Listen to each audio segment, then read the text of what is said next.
오늘은 생존의 비밀 5번째 시간입니다. 자, 오늘서부터는 증산도의 실질적인 핵심 내용들을 알아보게 될 것입니다. 한 번도 다른 데서는 들어보지 못했던 그런 새로운 내용, 새로운 메시지, 그 뉴 스토리들을 알아보게 될 것입니다. 이제 이 새로운 증산도의 내용을 알아보기 전에 지금까지 살펴보았던 생존의 비밀 내용을 정리를 하고 가보는 시간을 갖도록 하겠습니다. 자, 서양 학문이라는 것은요, 팩트를, 눈에 보이는 사실, 팩트를 연구를 하는 학문입니다. 이 보이는 현실인 팩트를 연구를 해서 거기서 보이지 않는 원인을, cause, 그 원인을 유추를 해내고, 그렇게 해서 모여진 여러 가지 보이지 않는 원인들을 총체적으로 모아서 그것이 하나의 principle, 이론, 이치가 형성이 되는 그런 형식을 가지고 있습니다. 자, 그러면 지금 우리가 벌어지고 있는 병난에 대해서 설명을 하고 있는데, 이 병난을 어떻게 설명을 하셨는지 알아보고 가겠습니다. 자, 우리 개인이 병이 걸립니다. 자, 우리 하나의 개인이 있습니다. 그 개인이 병이 걸립니다. disease라고 하죠. 그런데 이 개인이 여러 명으로 모이면은 그게 하나의 사회를 형성하게 되죠. 그 제한된 공간 내에서 병이 도는 걸 뭐라고 해요? 풍토병이라고 합니다. 그래서 그거를 엔데믹이라고 불러요. 엔데믹. 자, 그런데 이 하나의 풍토병이 있었는데 이것이 다른 데로 전염이 될 때는 어떻게 돼요? 그건 옛날엔 다 전쟁 때문에, 전쟁과 무역, 그러니까 나라와 나라 사이에 그러한 전쟁과 무역으로 전염병이 발생을 하죠. 그랬을 때 이것을 에피데믹이라고 합니다. 에피데믹. 자, 그런데 이게 점점 더 규모가 커져서 지구촌 차원에서 전염병이 돌게 되면 이것을 뭐라고 합니까? 우리가 알고 있는 팬데믹이라고 합니다. 팬데믹. 자, 그래서 서양 의학에서 바라보는 전염병학이라고 하는 것은 disease, 이 범위가 엔데믹으로, 에피데믹으로, 그래서 팬데믹으로 가고 있는 거고요. 점점점 규모가 커지고 있다는 걸 알 수 있죠. 그래서 서양 의학에서도 이제 지구촌을 넘어서 더 커다란 차원에서의 병이 발생할 것이다. 그래서 그런 것이 이제 바이러스 X와 같은 그런 이론이 되는 거고, 지금 우리가 알아보고 있는 질병 대란인 병난이 되는 것입니다. 그렇죠? 자, 그런데 이것이 일어나는 이유를 우리 생존의 비밀에서는 어떻게 설명을 하고 있냐? 첫 번째 팬데믹에 대해서 설명을 1장에서 했습니다. 2장에서는 에피데믹이 도는 이유를 설명을 했는데, 그 당시에 우리가 알게 된 것이 war, 전쟁 때문에, 전쟁과 전염병이라고 하는 것은 항상 같이 왔다 갔다 한다는 걸 알 수가 있었죠. 그러고 난 다음에 그 세 번째 장에서는 팬데믹이 왜 오게 되느냐. 팬데믹은 이러한 것이 environment, 환경적인 문제다. 그래서 천지가 병이 들어버렸다는, 그래서 environment, 환경적인 요인에 의해서 발생했다는 것을 알아보았습니다. 자, 그런데 왜 이러한 전쟁과 이런 방식으로 커졌느냐에 대해서는 네 번째 장에서는 어떻게 설명을 했어요? 이것을, 자, 개인의 감정이라는 게 있잖아요. 감정이란 그 질병, 정신적인 그 병이, 그래서 그걸 밈이라고 설명을 했죠. 서양 의학에서 밈. 자, 이런 마음의 감정이란 게 전염이 되는데 그게 하나의 최소단위가 밈이 됐는데, 이게 사회 병리적인 현상으로 나타나게 되고 그것이 하나의 커다란 전쟁이 되고, 그러한 투쟁적인 그런 성향이 자연을 정복하려는 그런 과정으로 커지면서 천지병이 되었다는 것이죠. 그죠? 그런데 증산도에서 전하고 있는 내용은 무슨 내용입니까? 왜 이런 밈을 갖게 됐느냐? 이거는 밈이라고 하는 것은 결국은 사람의 원한인데, 정신적인 그러한 병리 현상을 수화작용을 가지고서 설명했던 게 원한인데, 이러한 사람의 원한이라고 하는 것은 자연 섭리에 의해서 선천이라고 하는 지금까지 우리가 살아왔던 자연 섭리가 모든 물질과 생명을 키우는 자연 섭리, 자연의 이치, 자연 환경이 상극이라고 하는 그러한 이치에 의해서, 이러한 환경에 의해서 상극이 전쟁을 유발하고, 전쟁은 사람에게 또 원한을 가져오고, 원한은 다시 사람한테 오고, 사회적인 병리 현상으로 계속의 악순환 사이클을 돌아가면서 전쟁이 발생을 하고, 거기서 전염병이 발생을 하게 되며, 그리고 이 규모가 점점점 커져서 이렇게 내려오기 시작을 한다는 거죠.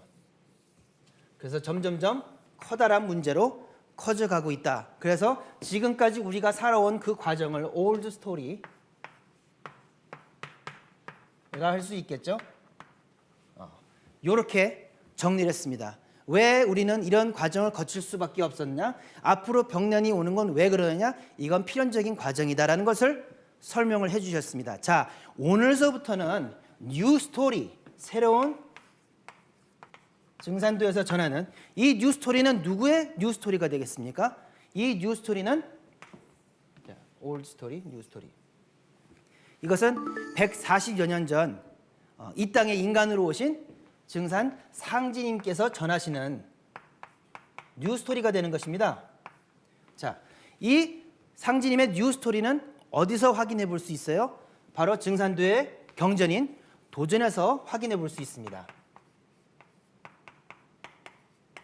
자, 이 도전은 생존의 비밀의 저자이신 안경전 증산도 종도사님께서 그동안에 상지님을 모셨던 그 실질적으로 직접 모셨던 그 어르신들, 증언자들과 그 성도님들의 그 자제분들을 만나서 증언을 듣고 그 답사를 하며 30년의 시간을 거쳐서 그 하나의 경전으로 집대성된 것이 도전입니다. 그래서 우리가 도전이 있기 때문에 상지님이 계셨고 또 상지님의 이러한 말씀이 있으셨다는 것을 알 수 있죠. 하지만 문제는 이 도전을 일반 이런 서양적인 그런 학문을 공부했던 신세대들이 잘 이해를 할 수가 없다는 거예요. 그래서 그런 대중들과 소통하고 공감을 하고 상지님의 말씀을 잘 이해할 수 있게 만든 책이 그래서 이 생존의 비밀입니다. 그래서 생존의 비밀은 철저하게 독자와의 공감을 중심으로 만들어진 책이고,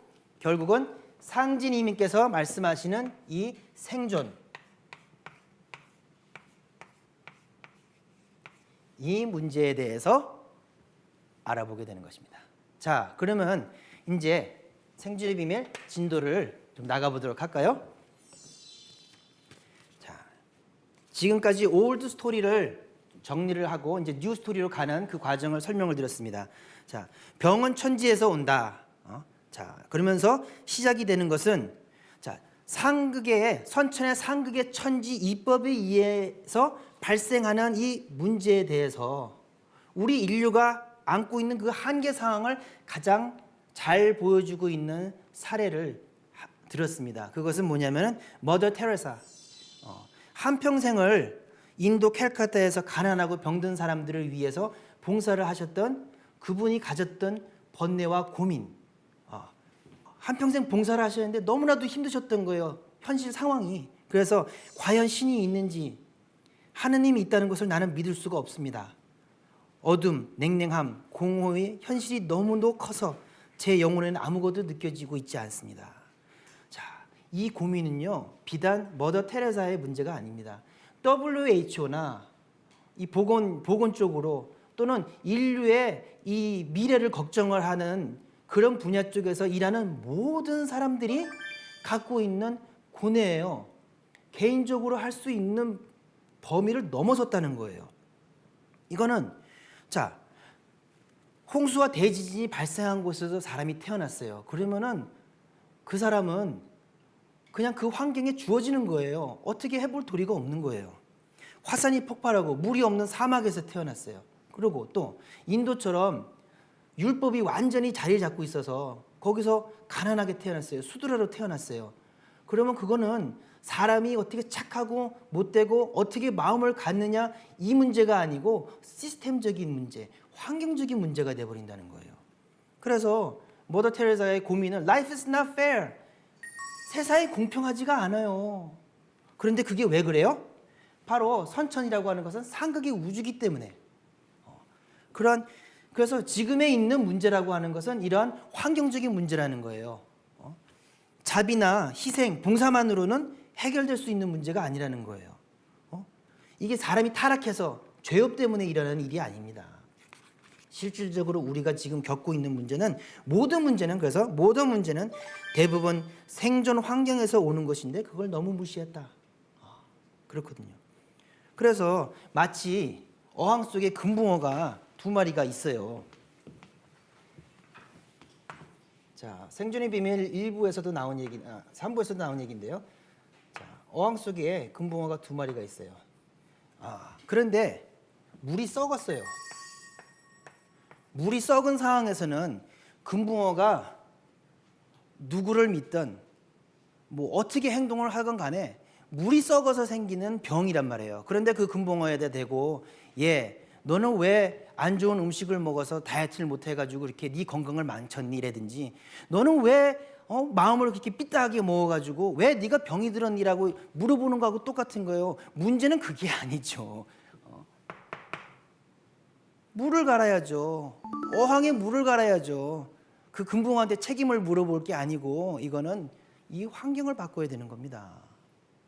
그래서 자, 여기서 뭘 우리가 알 수 있냐면은 우리가 겪고 있는 모든 문제라는 거는 개인의 문제가 아니고 이 환경적인 문제, 우주 환경의 문제, 우주 섭리의 문제를 알아야지만 모든 문제가 해결이 될 수 있다는 겁니다.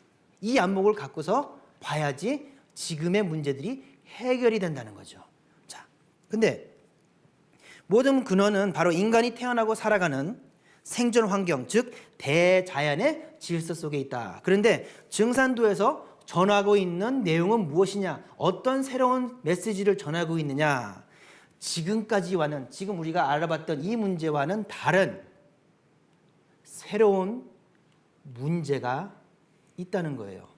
그것을 결론부터 말씀드리자면요, 자연의 질서가 바꿔진다. 자연의 질서가 바꿔진다는 겁니다. 이게 오늘의 핵심 내용입니다. 그리고 그 천지 질서가 바꿔진다. 150년 전 동학의 최순 대신사도 모든 인류 역사를 귀결짓는 괴질이 와서 지구 역사촌이 새로 탄생하는데 그것이 다시 개벽이다. 그래서 다시 개벽의 문제가 있다는 것입니다. 자, 그러면 실질적으로 이 개벽이란 것이 무엇인지에 대해서 한번 알아보도록 하겠습니다. 자, 시작은 항상 했듯이 상지님의 도전 말씀을 가지고서 한번 알아보겠습니다. 지금처럼 이렇게 복잡한 내용을 설명했는데 상지님께서는 얼마나 쉽게 문학적으로 설명을 하시는지 한번 알아볼게요. 자, 이렇게 설명하셨어요. 가을 바람이 불면 낙엽이 지면서 열매를 맺는 법이다. 이런 복잡한 이치를 자연의 이치로 그냥 한 줄로 설명을 했습니다. 다시 한번 볼까요? 되게 문학적이죠? 가을 바람이 불면은 시원해지죠, 갑자기. 낙엽이 지면서 많이 죽는구나. 열매를 맺는 법이다. 그런데 상지님께서는 뭘 바라보라는 거예요? 낙엽을 바라보라는 거예요? 아닙니다. 시각을 긍정적인 열매를 맺는 방법. 그러니까 낙엽이 되는 방향으로 가게 되면은 새로운 변화 세상으로 넘어가지 못하겠죠. 하지만 열매가 되는 방법을 알게 되면 거기에 생존의 비밀이 있다는 그런 말씀인 거죠. 상당히 긍정적이고 아주 포지티브한 그러한 말씀을 해주고 계십니다. 자, 문제의 근원은 자연 법칙 속에 있다. 자, 그래서 개벽이라고 이제 알아보겠습니다.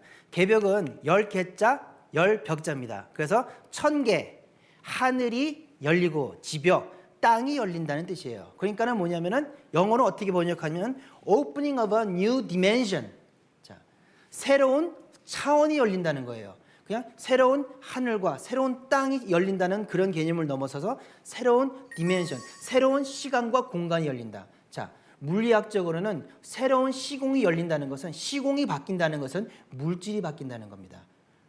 그래서 opening of a new dimension이라고 했어요. 자, 그래서 이렇게 새로운 패턴, 새로운 사이클, 새로운 환경이 열린다는 겁니다.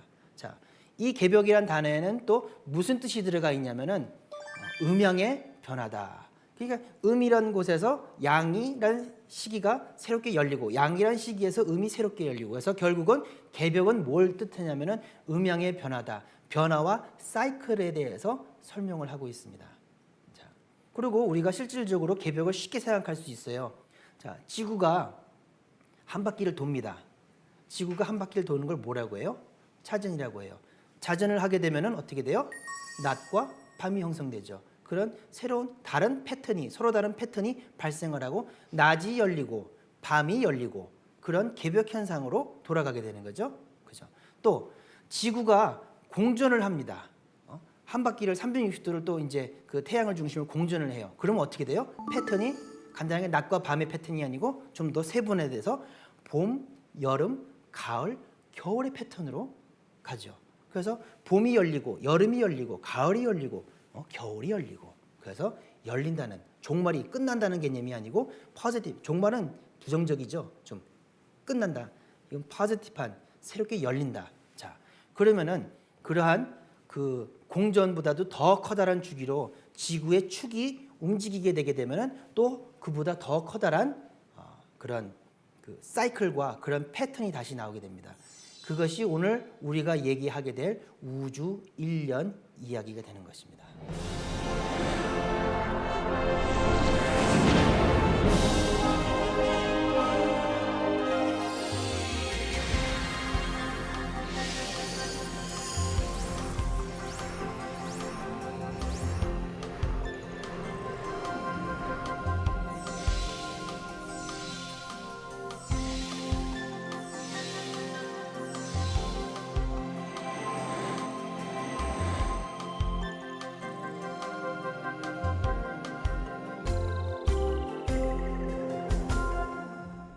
자, 선천이라고 하는 것은 상극의 우주였습니다. 자, 그러면 이거와 대비되는 말을 한번 생각을 해볼까요?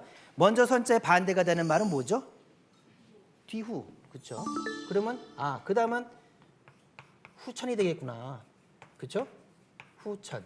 자, 그러면은 상극을 얘기를 했습니다. 자, 극한다의 반대 단어는 뭘까요? 상생이죠. 우리가 많이 쓰는 단어죠. 요즘 정치인들도 많이 쓰고. 이 상생이란 단어는 증산상지님께서 처음 쓰신 단어입니다. 증산도의 그 말을 가져다 쓴 거죠. 그래서 우주가 과거에는 선천이라고 하는 상극의 자연 이치가 주제를 하고 있는 그런 우주에서 상생이라고 하는 후천으로 상생의 그런 자연 이치가 지배하는 후천으로 우주가 바뀐다는 거예요. 그래서 이 바뀌는 이 우주의 그 변화 현상을 뭐라고 얘기를 하는 거예요? 이 트랜지셔널 존, 이 과도기, 이 변화 과정, 이것을 개벽이라고 하는 것입니다.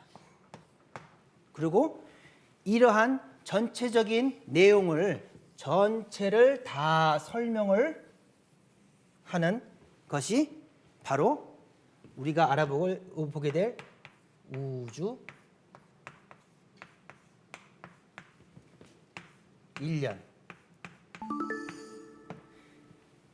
자, 증산도의 안은산 태상종도사님께서 1946년에 밝히신 이 우주 1년을 가지고서 이 전체적인 거대한 거대 담론을 알아보게 될 수 있었던 겁니다. 자, 그러면 구체적인 내용을 한번 알아보도록 하겠습니다.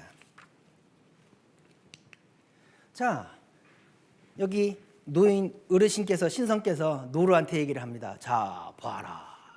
오늘도 1000년 전과 똑같이 해가 동쪽에서 뜨고 있지 않느냐. 그러니까 노루가 그렇구나. 그럼 1000년 후도 같을까요? 이렇게 얘기가 이렇게 나오죠. 너무 이 그림이 너무 이뻐서 따와봤는데요.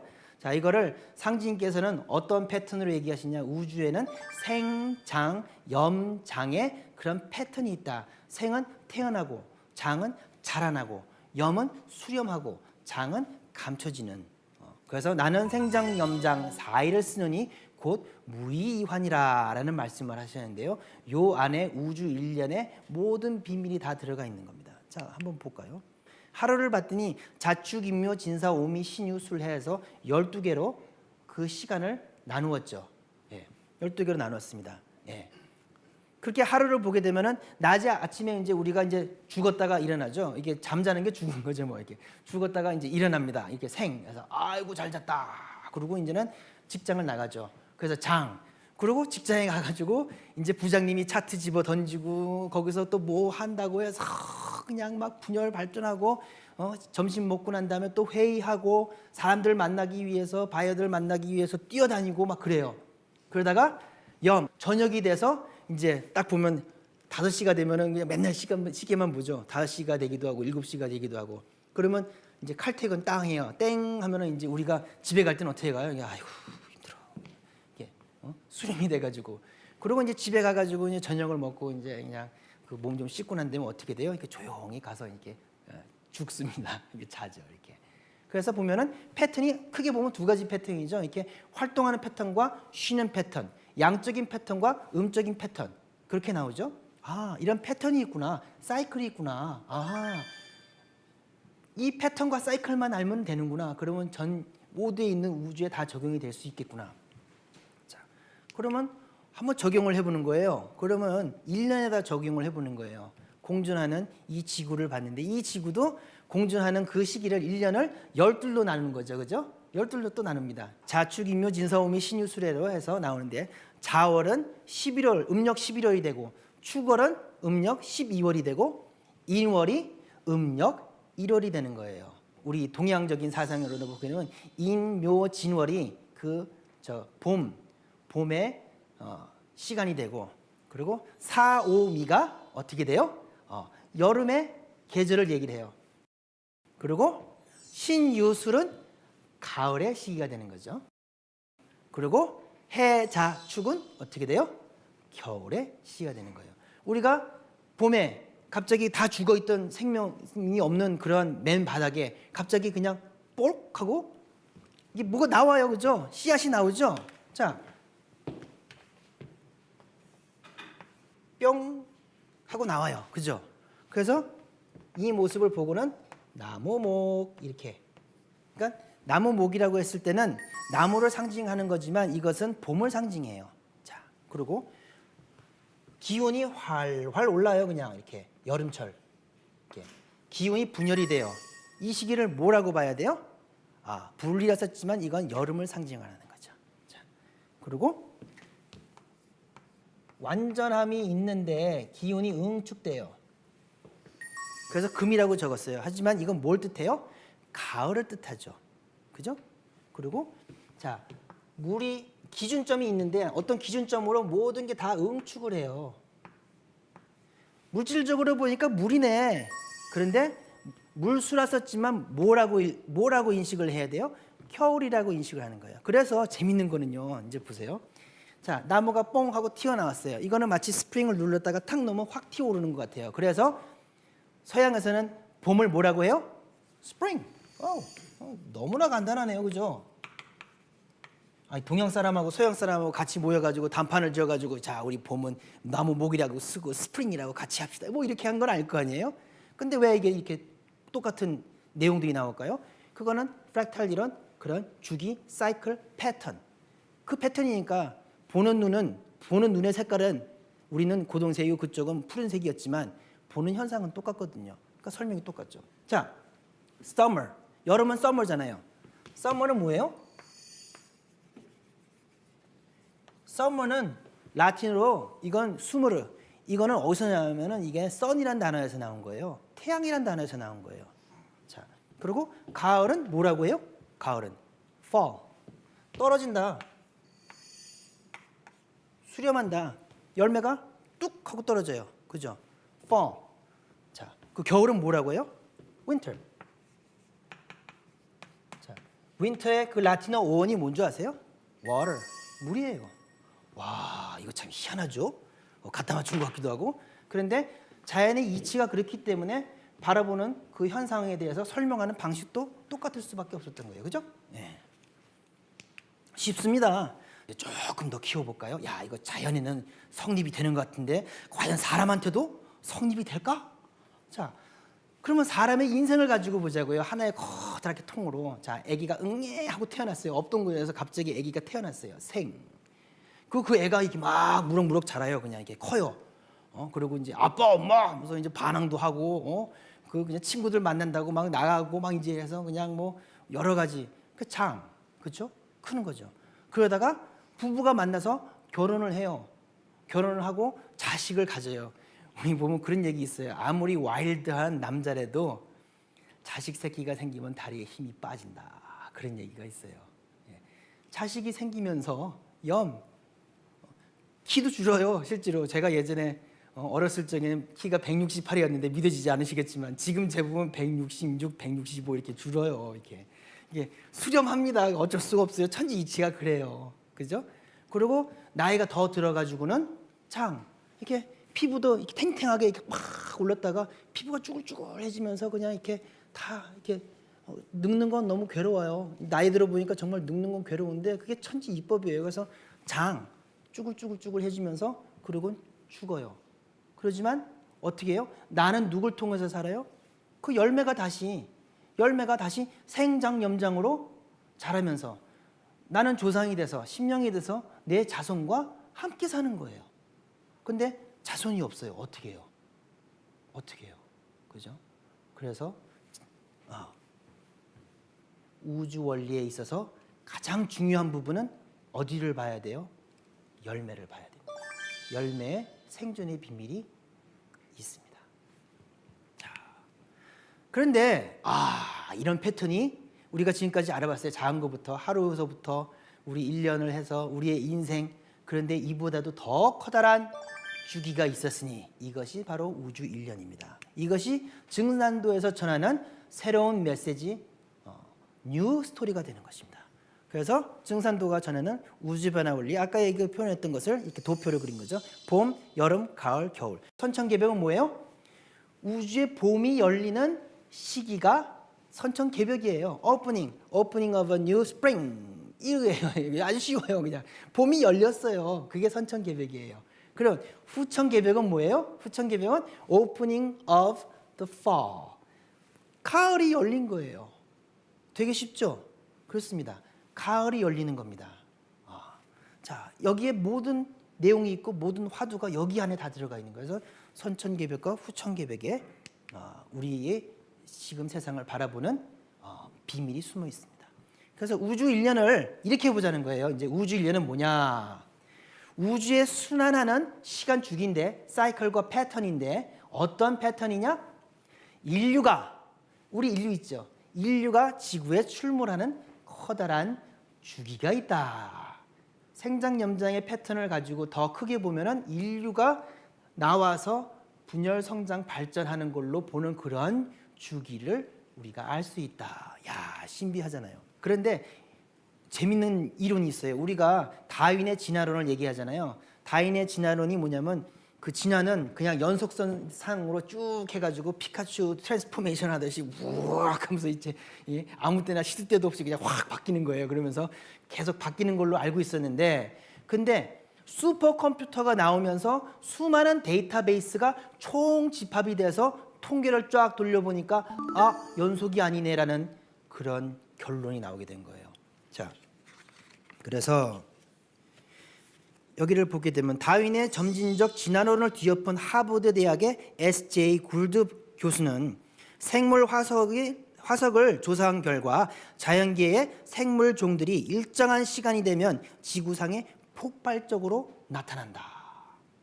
곧 진화의 중간 형태가 없이 처음부터 완벽한 형태로 나타나 쭉 평형으로 가다가 멸종하고 또 일정한 시기가 되면 다시 폭발적으로 나타난다는 것이다. 그리고 진화도 점진적으로 이루어지는 것이 아니고 단절된 휴면 상태에 들어가고 생장염장의 장이란 시간이 있고 그 다음에 선천개벽을 통해 가지고 다시 생이 나오잖아요.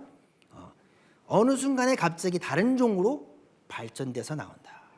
이것이 바로 단속 평형 이론이다. 그 단속 평형 이론은 진화는 점진적으로 이루어지는 게 아니고 단절된 채로 휴면 상태에 들어갔다가 어느 순간에 다른 종으로 나온다. 그러니까 우주의 봄철에 생명이 갑자기 그냥 종이 확 늘어가지고 나오는 거예요. 그리고 장, 염, 장의 시간을 갈 때까지 변화가 없어요. 그러다가 그 휴면 상태죠. 그러다가 다시 새로운 우주 일년이 시작되면서 종이 다시 나타난다는 거예요. 그래서 골드 교수가 말한 지구상의 인간과 만물이 폭발적으로 나타나는 때, 그때가 바로 우주의 봄철이다. 자, 그래서 이런 그림이 있어요. 오스트랄로피테쿠스부터 지금 호모 사피엔스까지 올라오는 그 과정이 오스트랄로피테쿠스가 이렇게 막 걸어가다가 이렇게 하면서 이렇게 확 변하고 뭐 이런 게 아니라는 거예요. 이렇게 계단형으로 이렇게 그때가 되면은, 우주의 봄철이 되면은 새로운 인종이 확 나오는 거예요. 이게 인종뿐만이 아니고 모든 동생물이 마찬가지라는 거예요. 어떠한 새로운 종이 폭발적으로 나오는 건 우주 봄철에 마치 그 대지에 얼어 죽어 있던 그 대지에 수많은 생명들이 싹을 틔우면서 확 올라오는 거와 마찬가지 원리로 인류도 이런 식으로 나타나고 발전해 왔다는 거죠. 자, 이제 그 다음 얘기를 볼게요. 우주 봄에 대해서 알아봤어요. 우주 여름에 대해서 이제 알아볼게요. 자, 그러면은 인류가 이렇게 그 옛날에는 인구수가 적었어요. 그죠? 인구수가 적었어요. 나무가 처음 나올 때 싹 하나밖에 없었어요. 그죠? 그런데 이 나무가 울창하게 쭉 커지게 되면 어떻게 돼요? 그냥 울창하게 그냥 이파리가 쫙 하면서 그 개체수가 늘어나죠. 그리고 숲도 그냥 확 일어나가고, 그죠? 그래서 이렇게 증가를 하는, 불화처럼 양적인 증가를 하는 그 시기가 있잖아요. 그죠? 그래서 우주의 여름, 인류 발생학적인 차원에서 보게 되면은, 자, 지금 인류가 나오는 그 봄의 시기라고 할 수 있죠. 근데 이것이 점점점 인류 수가 늘어나가지고, 자, 이제 지구의 이파리가 얼마나 늘었는지, 지금 이 시기는 어때요? 우주의 여름이 되는 거죠. 그죠? 그러다가 그렇게 분화 발전을 하다가, 그러다가 그 가을의 패턴으로 들어가게 되면 어떻게 되겠어요? 줄어들겠죠. 우주의 가을은 인간과 문명이 결실을 맺는 수렴의 시간이다. 봄, 여름 내내 인간을 길러온 하늘과 땅이 인간 생명을 추수하여 거둬들인다. 마치 우리 인간이 1년 농사를 지을 때, 농사를 짓고 가을이 되게 되면 어떻게 돼요? 열매를 수확을 하고 그 나머지 것들은 어떻게 돼요? 지프로 만들든지 태우든지, 그리고 거름으로 만들어서 그 다음 우주 1년을 위해서 그 자양분으로 만들듯이 열매를 맺듯이, 우리 인류의 지금 패턴으로 볼 때 바로 그런 패턴에 들어가는 거죠. 그러면서 문명도 완전히 성숙하여, 우리가 익은 사람을 뭐라고 그래요? 아, 열매. 자식을 볼 때도 열매 잘 맺으셨습니다, 어르신. 자식 농사 잘 지셨네요. 그런 얘기 하거든요, 우리도. 그러니까 어떻게 돼요? 가을의 패턴이 들어가게 되면은 열매가 맺어져요. 정신적으로도 문화적으로도. 그래서 문명도 완전히 성숙하여 이전과는 차원이 전혀 다른 새로운 문명이 나오게 되는 거고, 우주의 겨울이 되게 되면 만유 생명이 일체의 생명 활동을 멈추고 천지 부모와 함께 우주 1년을 준비하며 기다란 휴식 시간을 갖고, 이게 아주 신비에 쌓여 있는 시기죠. 실질적으로는 과학에서 이야기하는 빙하기예요. 야, 이거 희한하네. 그죠? 우리가 보니까 우주에도 보면은 간빙기가 있고 빙하기가 있어요. 그죠? 그럼 그거를 음양으로 볼 수 있는 거죠. 간빙기, 양, 빙하기, 이걸 반으로 쪼개 보세요. 그러면 어떻게 돼요? 우주의 봄, 여름, 가을, 겨울 이렇게 되죠. 야, 이거 참, 이 간단한 우주 1년이라고 하는 그 도표 하나가 지금까지 우리가 알고 있는 모든 현상을 다 설명을 해요. 너무 놀라운 거죠. 자, 근데 이 우주 1년에 대해서는 잘 몰랐지만, 이런 우주 1년이라고 하는 그러한 커다란 사이클이 있다는 것을 알았어요. 이거 동의보감에 나온 얘기예요. 그래서 동의보감에 보게 되면은, 자, 우리가 작은 변화는 1시간, 중변화는 12시간, 대변화는 30일, 그리고 이제 또 변화의 기본이 12달이 되는 거죠. 예. 이런 식으로 패턴을 거쳐가듯이 이 우주에도 그런 패턴이 있다는 거예요. 지구가 자전을 360도를 해요. 근데 이게 공전을 360일을 해요. 그렇게 되면은 그 그 1년은 몇 도예요? 360 곱하기 360은 129,600도가 나와요. 360년을 하루로 잡았을 때, 그렇죠? 360년이라고 하는 그 회전이 있을 거 아니에요. 그 회전이 360년이 또 360도를 돌게 되면 어떻게 돼요? 129,600년이라는 거예요. 그래서 그 숫자가 나온 거예요. 그리고 동의보감에서는 하늘도 그렇고 땅도 그렇고 그리고 인간의 심박동수와 그 호흡수를 계산을 하게 되면은 이 숫자가 나온다. 그 똑같은 패턴이니까. 그런데 자 이렇게 129,000년 아이 그래 야, 이론상 그럴듯한데 정말 그럴까? 그런데 과학이 나오면서 그게 발견이 됐어요. 밀란코비치라는 사람이 맨 처음에 얘기를 한 건데 자 지구가 지축 운동을 해요. 지축 운동을 하는데 이게 쓰기도 하고 기울기도 하고 이게 이렇게 뒤집어지기도 해요. 그러한 패턴이 있어요. 지구도 그런 패턴이 있어요. 그걸 세차 운동이라고 해요. 그 기울기 그리고 그 이심률 그리고 태양 간계력 그거를 이제 쭉 해가지고 통계를 쭉 잡아보게 되면 뭐가 나와요? 이러한 빙하 시대가 오는 패턴이 있어요. 근데 그것이 12만 년에서 13만 년 주기예요. 야, 이거 진짜 이상하다. 그러니까 사람들이 증거를 발견해야 되잖아요. 그래가지고는 진짜 그런가 해서는 빙하를 뚫었어요. 빙하를 뚫어가지고 탄소 동위 원소 가지고 연구를 하게 되면은 그 연도가 나와요. 그 당시에 온도가 어땠는지. 그걸 해가지고 확인을 해보니까 빙하의 주기가 12만 년에서 13만 년이 나온다는 그런 결론이 나와요. 그래서 빙하기 온도와 빙하의 두께를 연구를 해보니까 이게 12만 년에서 13만 년에 그런 주기와 패턴을 갖고 있다는 거예요. 너무 놀랍지 않아요? 야, 이론적으로 그 계산을 했는데 실질적인 현상도 그렇게 똑같이 나온다는 게 너무 희한한 거예요. 서양 사람들 놀란 거죠. 이게 동양의 지혜입니다. 이게 증산도에서 말하는 지혜고요. 너무 놀란 겁니다. 근데 이러한 우주 일련을 처음으로 밝히신 분이 누구시라고요? 증산도의 안운산 태상 종도사님이십니다. 자, 이 말씀은 그래서 이거를 이 우주 일련을 이렇게 이해하면은 가장 쉬운이라고 설명하시는데 너무 중요한 말씀이니까 한번 같이 읽어볼까요? 지구의 1년 4계절은 인간이 먹고 살기 위해 추목 농사를 짓는 한 주기이고 1년 4계절은 하늘과 땅이 지구를 중심으로 인간 농사를 짓는 과정이다. 우주는 다만 인간을 낳고 길러 성숙시키기 위해서 둥글어 가는 것이다. 그래서 우주라고 하는 것이 그냥 둥글어 가는 것 같지만 거기에는 목적이 있다. 이런 말씀이거든요. 이게 엄청난 말씀인데 자 그리고 이 이치를 하나의 도표로 그렸습니다. 그래서 결국은 증산도에서 전하는 진리 내용은요 결국은 상지님께서 말씀하셨던 그 생장염장과 그 수많은 말씀들이 안운산 태상 종도사님에 의해서 이 하나의 도표로 형성이 되어서 이 도표에서 모든 것이 이루어지는 거고 이 도표에서 생존의 비밀이 있는 것이고 이 도표를 통해서 인류가 살아가게 되는 것입니다.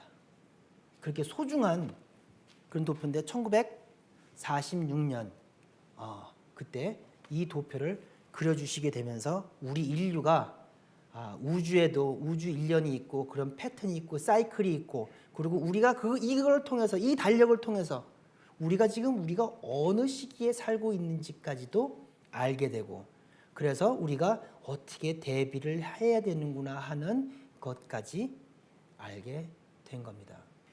진짜 너무나도 감사한 일이죠.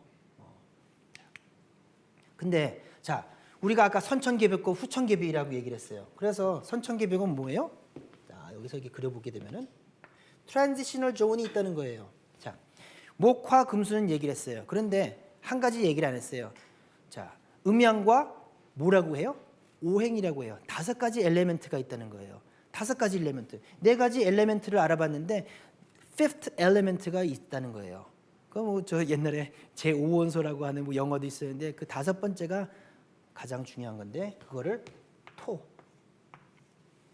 자, 이 토라고 하는 단어는 10이라고 하는 단어와 1이라는 단어가 형성이 되어 있는 거예요.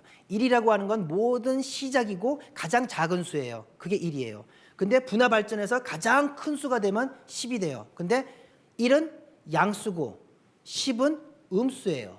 그렇기 때문에 가장 조그맣게 수렴돼서 가장 크게 분열되어 있는 이 두 단어를 한데 묶은 것이 토예요. 그래서 이 트랜지셔널 존이 중요하다는 거예요. 그래서 이 선천이 열리는 이 시기가 선천개벽이고 후천이 열리는 시기가 후천개벽이라는 것인데 여기서 이 겨울에서 봄으로 가는 거는 에너지가 있기 때문에 문제가 없는데 항상 분열 발전했다가 수렴하는 부분으로 가게 되면 항상 이 부분이 문제가 되는 겁니다. 자, 이렇게 복잡한 내용을 얼마나 쉽게 말씀을 하셨냐면은 춘생추살. 야, 너무나도 간단하게 봄에는 낳고 가을에는 죽인다. 선천개벽, 후천개벽 이 수학 얘기하면 이건 대학생들밖에 몰라요. 이거는 뭐 박사학위 하신 분들밖에 몰라요, 그죠? 하지만 선천개벽, 후천개벽을 춘생추살. 야, 봄에는 생명이 나오고 가을에는 생명이 다 죽고 열매가 맺어. 초등학생도 알 수 있는 그런 말씀으로 설명하신 거죠. 자, 그래서 도표로 이렇게 보기 좋게 봄, 여름, 가을, 겨울인데 춘생, 선천개벽, 춘생, 후천개벽, 추살 이렇게 간단하게 이치를 설명하셨죠. 그래서 상지님께서도 이런 말씀을 하십니다.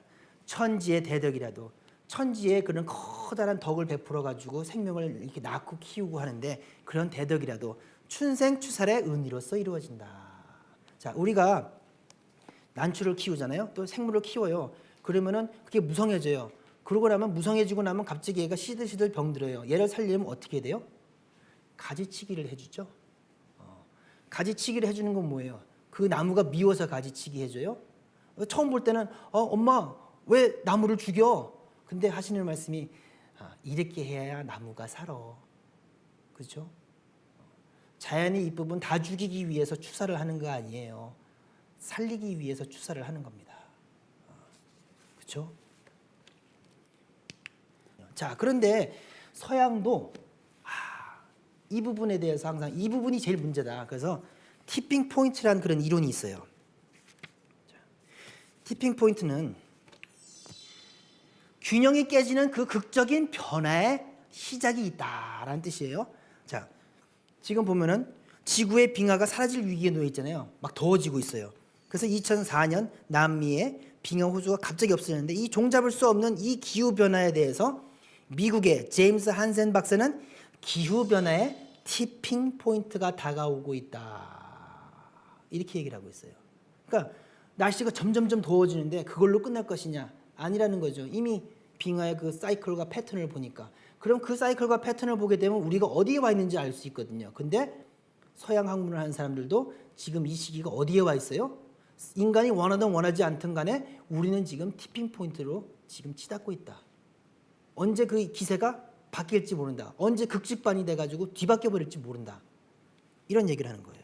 그런데 또 지금까지 기후학자들은 지구의 온난화 원인을 대부분 산업화로 인해 방출되는 이산화탄소라고 알고 있었잖아요. 저희도 그렇지 않나요? 그런데 요즘 최근에 이런 데이터베이스를 쭉 돌려보니까 새로운 의견이 나왔어요. 지구 온난화는 인간의 그의 행위 그런 그것만 뿐만이 아니고 그건 물론 있죠. 플러스 알파라는 거죠. 실질적인 근본적인 원인은 대자연의 변화 현상 때문에 일어난다는 거예요. 곧 추웠다, 더워졌다는 지구의 주기적인 변화가 그 원인이다. 그런데 또 다른 이론이 있어요. 이건 뭐냐면 crash time. crash는 뭐예요? 자동차가 부딪히면 crash. 위직 이런 뜻이거든요. 이게 crash time. 우지직하는 때가 있다. 와지끈하는 때가 있다. 이렇게 되는 거예요. crash가 의성어거든요. crash, boom, crash 이렇게 되는데, 자, 모든 것을 무력화시키는 부정적이고 파괴적인 죽음의 에너지가 총체적으로 폭발하는 때다. 자, 다 같이 이구동성으로 경고를 하는 거예요. 지금의 시기는 무엇이냐? 후천개벽이 오는 추살의 그 티핑 포인트, 크래시 타임 시기에 우리가 살고 있는 것이다라고 얘기하는 거예요. 자, 이것만이 아니에요. 이건 자연의 이치예요. 자, 상진님께서 말씀하신 거는 이 선천이라고 하는 이 우주 이렇게 환경이 이랬었어요. 이 환경에서 넘어가는데 새로운 환경으로 넘어가는데 과거에 문제가 있다는 거죠. 사람이 상극의 이치로 전쟁이 계속 있었고 그걸로 원한이 축적이 됐어요. 그런데 사람이 죽으면 어떻게 된다고 했어요? 신명이 된다고 했었습니다. 신명이 되는데 살아있을 때 그 기억을 그대로 다 갖고 간다는 거예요. 그래서 신도 세계마저도 이 신도 세계에서도 이 인간의 그 기억을 갖고 신이 됐기 때문에 원한의 문제가 끌어지지가 않았고 이 원한의 문제가 무슨 문제로 발생을 하느냐? 척의 문제로 해서 인류 역사에 영향을 미치는데 과거 청산이 안 되고서 새로운 세상을 넘어가려고 하는데 이 부분이 문제가 된다는 거예요. 그래서 자, 우리가 이렇게 병이 발생할 수밖에 없는 원인에 대해서 알아봤잖아요. 이 병난이라고 하는 증산도에서 전하는 이 병난이라고 하는 것은 자, 어떤 과정 때문에 나타나는 것이냐? 원한의 과정이 축적이 돼서 천지병까지 왔어요. 그런데 지금 두 가지의 새로운 문제가 새로운 변수가 있다는 거예요. 더 커다란 문제죠. 우주가 그것은 일단 우주는 바야흐로 개벽을 하는 그 과도기 트랜지셔널 존이라고 하는 이런 과도기 속으로 티핑 포인트로 크래시 타임으로 들어가고 있는데 거기에 신명계까지도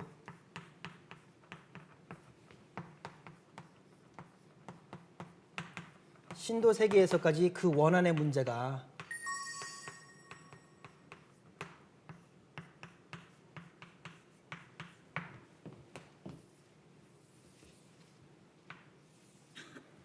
해결이 되지 않았다는 겁니다. 그러니까 물질적인 부분에서 여기까지 왔는데 이제는 보이지 않는 세계까지 문제가 돼서 병난이 온다는 데 문제가 있는 것입니다. 그래서 도전을 보게 되면은 상지님께서 이렇게 말씀하셨어요. 선천의 모든 악업이 추운 가을의 운, 그렇죠?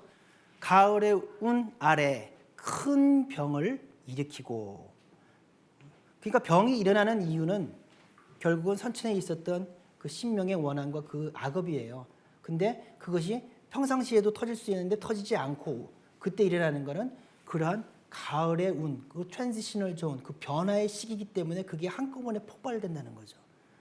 천하의 큰 난리를 빚어내는 것이니, 큰 난리가 있은 뒤에 큰 병이 일어나서 전 세계를 휩쓸게 되면 피할 방도가 없고 어떠한 약으로도 고칠 수가 없느니라. 자, 이제 보세요. 이제는 이해가 가실 거예요.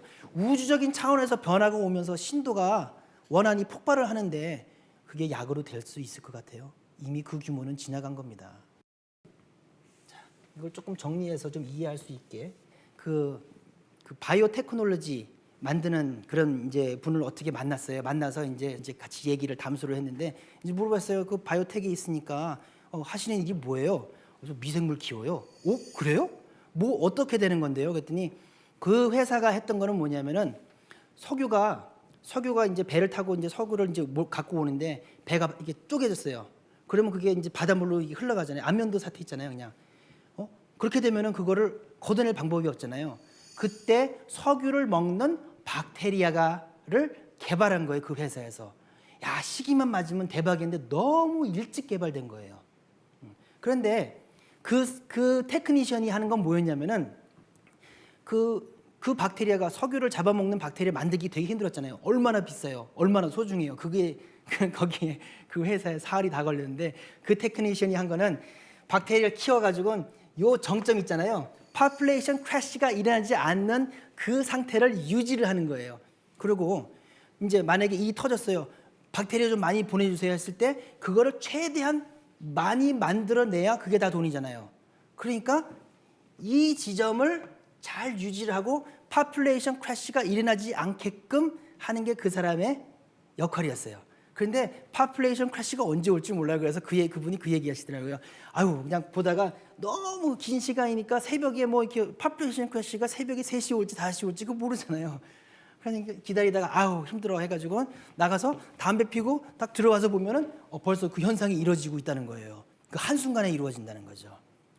그런데 이제 그 사람이 하는 얘기가 어떻게 하느냐에 따라서 전멸하기도 하고 10분의 1로 남기기도 한다고. 남으면 이걸 가지고 다시 다른 곳에다 이 배지를 돌리면 다시 이 사이클이 오거든요. 그러면서 그 사람이 아주 술탁 사는 게 하하 그 박테리아에게는 내가 신이죠. 딱 그러는 거예요.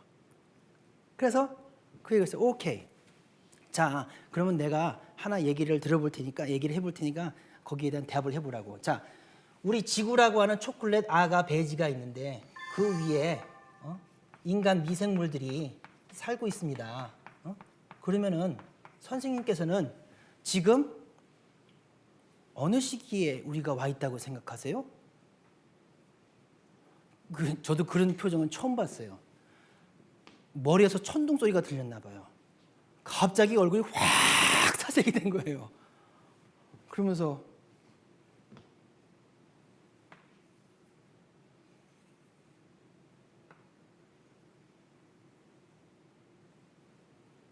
이러는 거예요. 자, 선생님, 종교가 뭐세요? 뭐든 간에. 그러면 하느님께서 계시면 어느 시기에 개입하실 것 같아요? 우주의 봄? 우주의 여름? 우주의 가을? 우주의 겨울? 하느님이 인류를 구원한다고 해서 오신다고 하면 어느 시기에 오시겠어요? 파퓰레이션 크래시가 오기 전. 다른 때는 개입할 이유가 없는 거거든요. 그러더니 나와가지고는 그냥 담배를 그냥 중담배를 벅벅벅 펴대고 그 다음에는 저하고 얘기도 못했어요. 완전히 그냥 넋이 나가셨더라고요. 그래서 결국은 천지이치를 알고 보니까 결국은 생존의 법방은 뭐예요? The One.